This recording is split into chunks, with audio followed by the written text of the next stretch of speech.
So I got to make a tool, taking my flywheel off my Honda 3.5 motor. This is what we're going to do. Okay, this is a 17 millimeter, and they said that the flywheel nuts are 17 millimeter, 12 lug, but you see this taper? I'm going to grind it off. Grinder, but I'm also going to use this little extension so my fingers aren't super close to it, and I might clamp something right here just as a guide. It looks like halfway in the grinding wheel might be the right place. Put some gloves on so I don't burn my hands. And I'm putting safety goggles on. Have good lighting. And here's that taper we're going to remove. You see that? Need to be as flat as possible.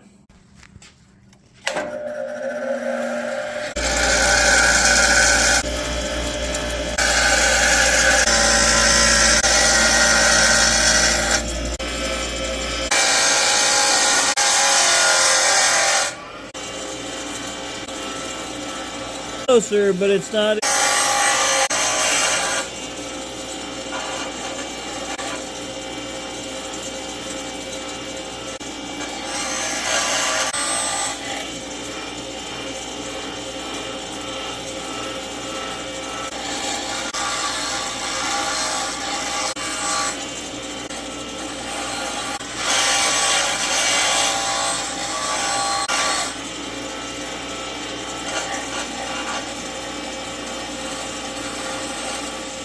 Okay, so there it is. If you can see, I took a little bit off the edge of it so that it wouldn't be sharp. The teeth now come right to the edge. Exactly what I needed. Using a 3/8 driver. My impact is a 3/8. Hope that's helpful. That's how you make a flywheel remover for a Honda Accord or a Honda, any Honda actually.